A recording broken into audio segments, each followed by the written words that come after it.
Tikona makatakura huku. What's the occasion? Graduation party at Dr. Taurasi. All right. Ndafunga kuti pamuri kupfuya huku. Tinoda kutogadzirira mutambo watina. All right. Magadzira sei pa ceremony iripo? Muchazviona mangwana. Very well prepared. Very prepared. Just wait for tomorrow.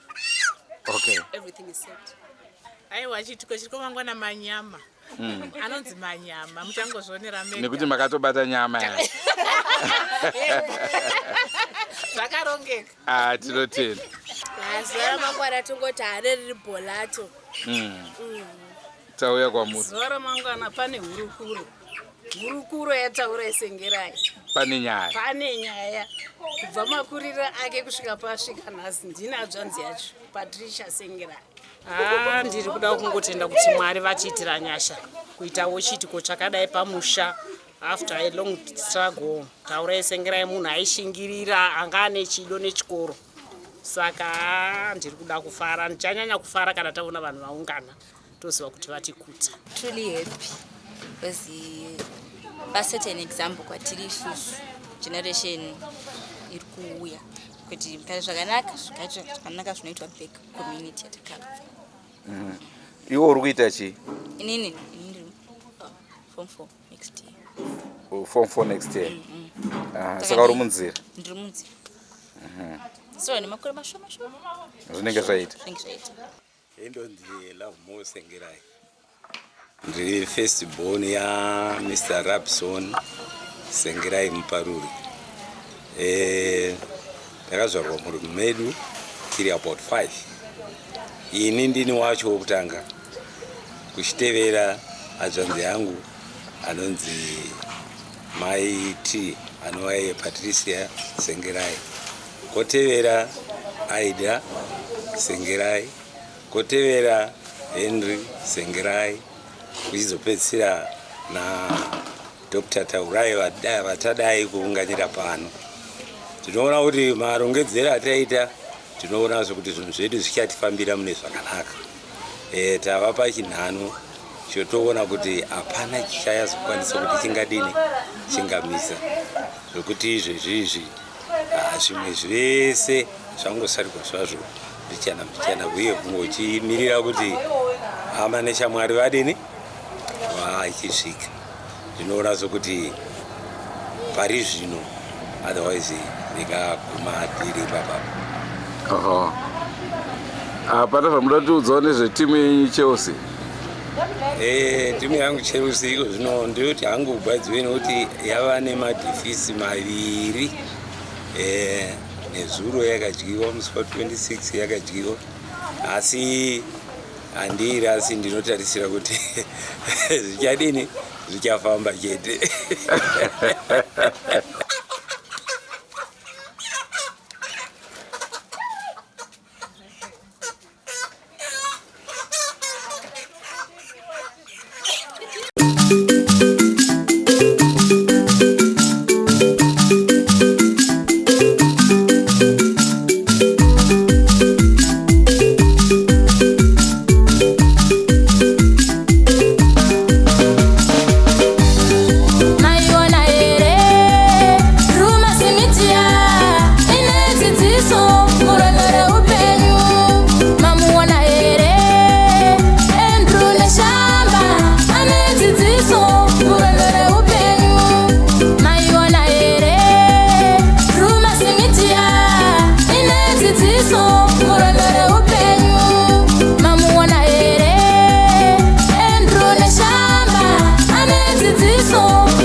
Tinokukwazisai muri yeZimbabwe kusangana kwatiri kuita nhasi rarimwe zuva.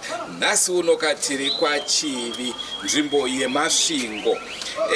Tangotiwo tichipfuuro hedu nepatogeti taona pamusha pari kukakwa matende, tikati asi paitika rufu, chii chiri kuitika, regai tisvike tiwo nekuti chii chiri kutora nzvimbo. Naizvozvo pane nyaya yandawana yandibata moyo yaita kuti ndinzwe chidokwa dokwa chekuti tinge muchinzwawo muri yeZimbabwe. tine nhau yemurume akatanga ari Mahobho iye zvinezvi doctor. Hanzi upenyu rinenge vhiri, mumwe musi riri kutsika pamatombo, mumwe musi riri kubayiwa nemunzwa, mumwe musi riri mujecha, mumwe musi riri mutara.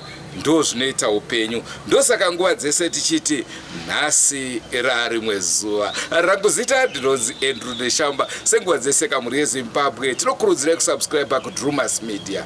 Drewmas Media, taking you to another level. Azvishamise kana ramangwana munzwanzi Neshamba uya president weZimbabwe. Upenyu ndiani anozviramba kana Mwari achinge atonga. Ndo nhau yatinayo zuva ranhasi. Tinoda kumbokupai kushingirira muupenyu nyangwe zvinhu zvakaoma sei, unosvika chete panonzi nemusiki apa svika. Tadzidza zvakawanda pabasa renyu iri Drewmas Media, rambai makadaro. Tadzidza zvakawanda pabasa renyu iri Drewmas Media, rambai makadaro. Ndinonzi Dr. Taurai Sengerai.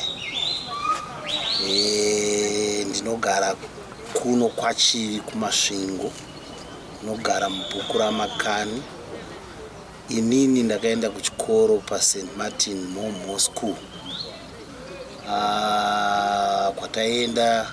Takaenda isusu ari mazuva ehondo. So things were not that rosy. Zvinhu zvairema. Asi taenda ku St Martin Primary yedu. At St Martin,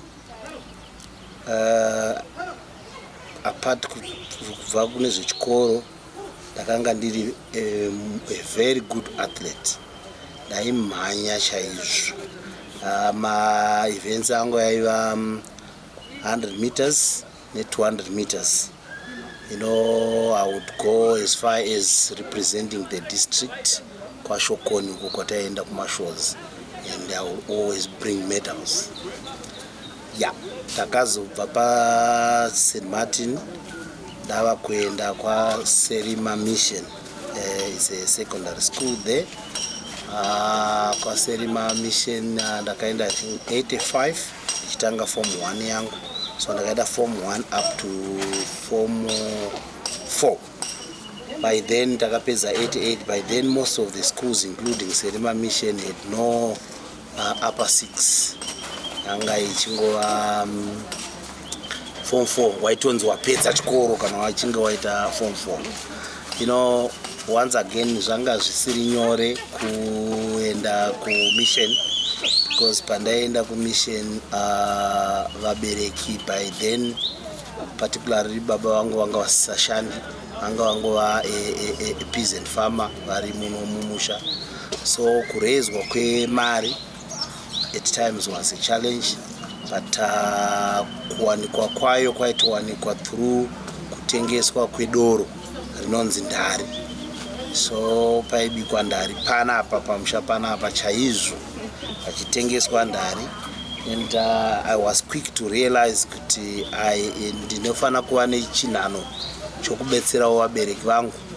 I think by form 1 third term ndakanga ndakusara pamission ndichisenzera mari yangu kuti mari yefees ikwane ichibatsirana neyaibva kuvabereki. And I'm also grateful to my his big brother, Mahobho Sengerai, who was then working in Ipo Valley Kuchiredzi. He did a lot in trying to raise us, my siblings, given circumstances yekuti vabereki vanga vasingashandi. So fees yaicomplimentwa nokubika doro neyaibva kuna Mahobho ndaisenzera. And here and there where my sisters could get something, they would chip in. Saka ndakapedza chikoro changu 1988. 1988 ndakapedza, I had 6 O levels. And 6 O levels then, but without English. So my dream of trying to become a teacher or a professional ended nokuda kwokuti nguva idzodzo hakuna chawaikwanisa kuita pasina English. So one of my sisters who was now based in Harare, Patricia, arranged that I should come to Harare and look for employment. Ndakanotsvaka basa ndikanosevenza pacompany yainzi Liver Brothers. That was 1989. Liver Brothers taingoitawo manual jobs inside the company. Know how to rove all my departments Liver Brothers, from edibles, refinery, oil mill, soapery, nani soap detergents, kunyangwe zvazvo ranga riri basa rapasi randakajoina, but ndakutarisa ndichitarisa nokumashure ndinoona zvakawanda zvandikadzidza muindustry, particularly nyaya yeproduction and kukosha kwenguva, because chinhu chese chaioperator netime and motion, saka zvakandibetsera chaizvo. Ndichiri paLiver Brothers, I also then ndakanyorera English yangu taiti kusupplementa, then ndokubva yabuda. Then yabuda saizvozvo. Vazhinji muchiri kutondera kuti ndobva tikaita chirongwa chedu che 1995, I think 1994, from 91 zvichienda ku95, hurumende yakatora donzo re-economic structural adjustment policy yaitaiti ISAP. Saka zvaiinvolva trade liberalization and zvakapa macompanies simba rokuretrencha. And then I was retrenched in 1991, I think 91 or 92, yeah. I was retrenched. So the intention was clear kuti ndakuchidzokera zvangu ndinoita teacher kumusha uku. Remember kuno kumasvingo tine about 2 teachers colleges. We've got Masvingo Teachers College, we've got Bondorf Teachers College. So my mind was set kuti zvinondoenda kuBondorf ndichinoita teacher. I'm grateful to my siblings, to my sisters, particularly Ida Sengrai and Patricia Sengrai. They discouraged me from being a teacher, Mfunge. But that's all what I wanted, because then I was a professional. But they said no, opportunities can always rise. So keep on knocking. But remember, I'm retrenched. I'm glad during those days there was rebates that I declare from now Zimra, Zimra. By then it was called what? So the rebates that I claimed back, zvakandisustena kuti ndimborarama ndiri muHarare.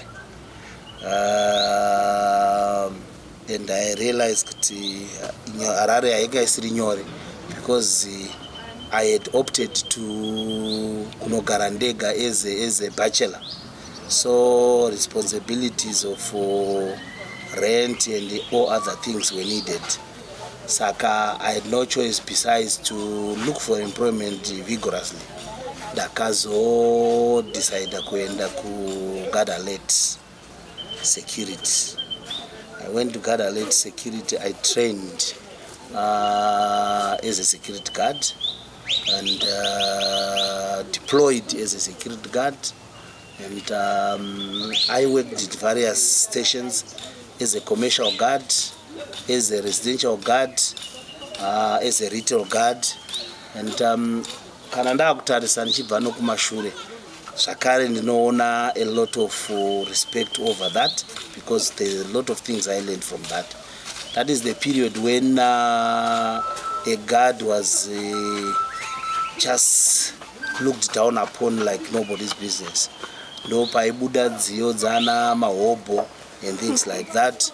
So it was really, yes, it was really demeaning.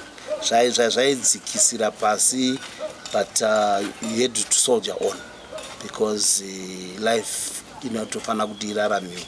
So from the hindsight, I now realize kuti munhu wese are important. When I see anybody at any station, I've got a lot of respect for that. Saka zvakadaro, life as a guard taught me resilience and the other attributes. Because you'd go Kanauri residential guard, I recall you'd go kunana Mount Pleasant. Murungu anotokupa cup of coffee, and from the first instance unofunga kuti handihwo rudo, but aruda ngokuti iwe usarara and you don't sleep the whole night. And it was painful kuti ndonguva yanodana tumarasel twake tumadogs tuyato kupinda nato mumba achikusiya iwe uri panze kuti iwe urumwe nemosquito. But along the way you would learn a lot, and it was a journey worth it.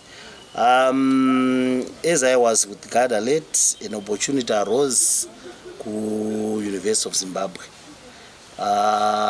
They now vanga Akatanga security department ravo, that was 1993. So we were recruited and then started in 1994 again as a security guard at the University of Zimbabwe. When I was at the University of Zimbabwe, I remember I now had my O levels, and I saw an opportunity. Ndakaona mikana yakanga iri pa University of Zimbabwe.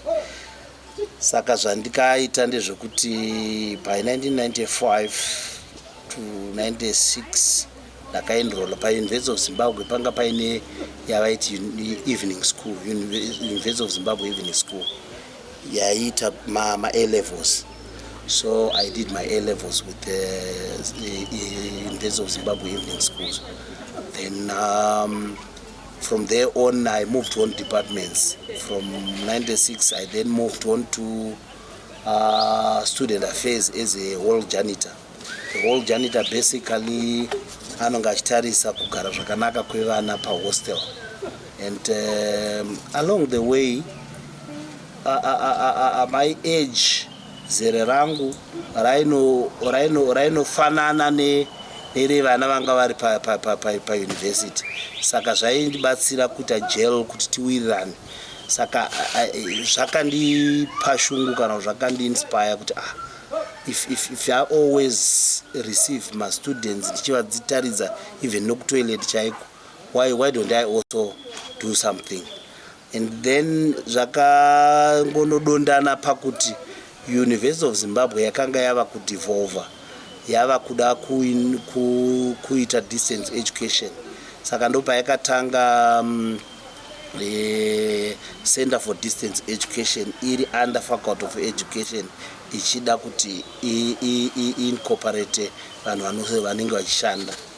And then I was enrolled at the University of Zimbabwe as doing BA English and Communication. I then completed it in 2003. Along the way from the janitor, I thereafter moved on from a janitor to a welfare clerk in the Human Resource Department. And basically my duty had to do with the allocation of accommodation, kugadzira maleave for forms avanhu and things like that. I also then, because I was now with a degree, I was promoted to become an administrative assistant. And the administrative assistant is a grade just like a trainee manager. It's an entry level management. So I was appointed administrative assistant in the Faculty of Engineering, and then I didn't stop there. I then enrolled with a postgraduate diploma in industrial relations at the University of Zimbabwe. Then 2005, an opportunity yakamuka kuChinhoyi University of Technology, where they wanted now a senior assistant registrar. So in terms of Malada, from being an admin assistant, you could be an assistant registrar. Then, but I was accelerated to become senior assistant registrar to Chivihi University of Technology. At Chivihi University of Technology, I moved departments with the faith and confidence of management. I started off in the admissions department. I moved from admissions department to human resource department. I was also given a faculty to run, faculty for business. I was moved from faculty of business to legal affairs and tender. I was then made to combine legal affairs and tender and human resources, and thereafter promoted to become the Dean of Students. Along the way, when I was Pandandri Chivihi University of Technology, ndakabva ndadzidza from my first degree to a master's degree, and the master's degree is Masters in Strategic Management. I did that at Chivihi University of Technology. Then sezvanambotaura faith of management, the Vice Chancellor of Chivihi University of Technology picked me and a few others who are from the non-academic side. By non-academic side, it means you are non-teaching. So the development, normally staff development of people who vanofanira kunge vari lecturers or professors to teach, vanofanira kunge vachibva noku academic side.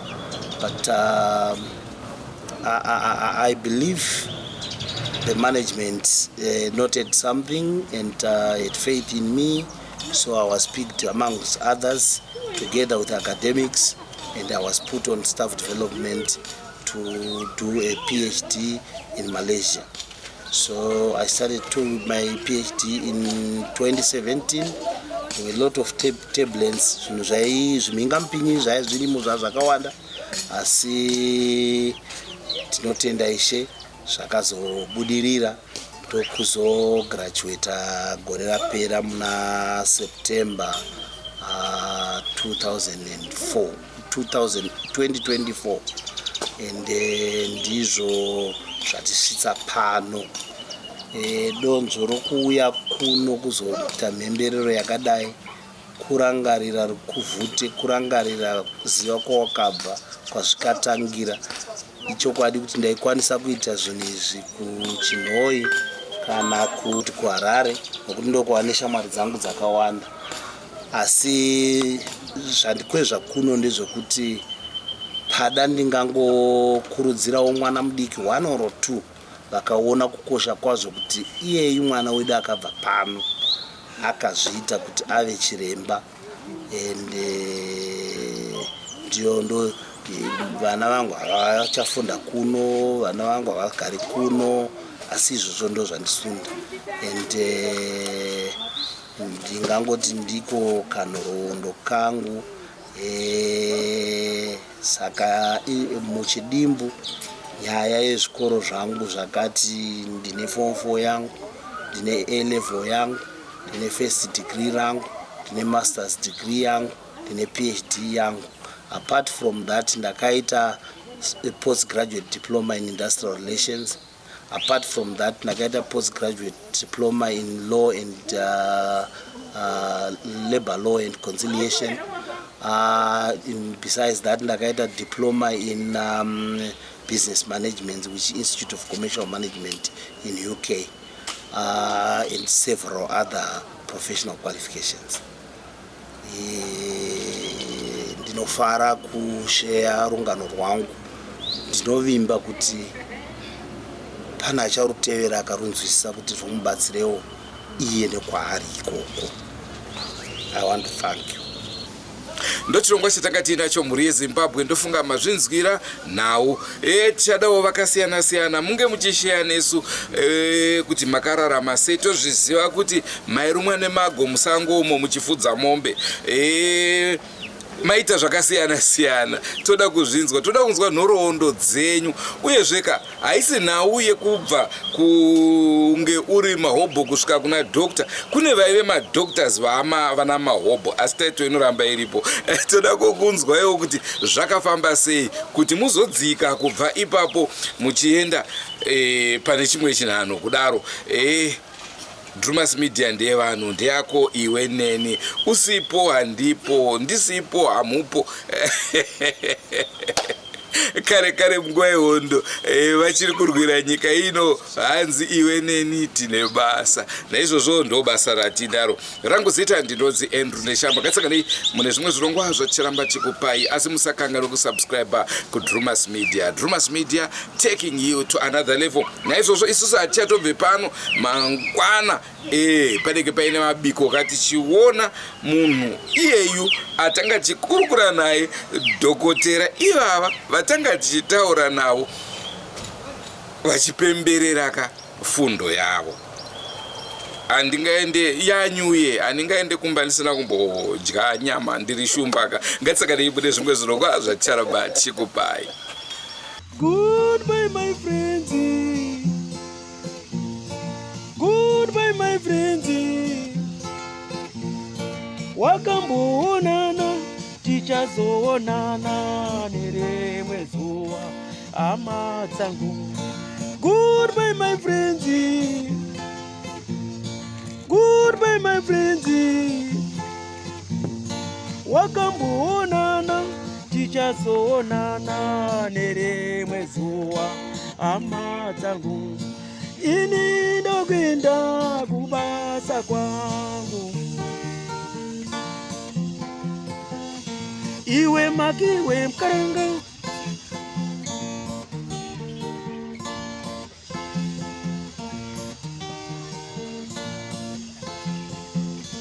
iwe makiwe mkaranga, iwe makiwe mkaranga.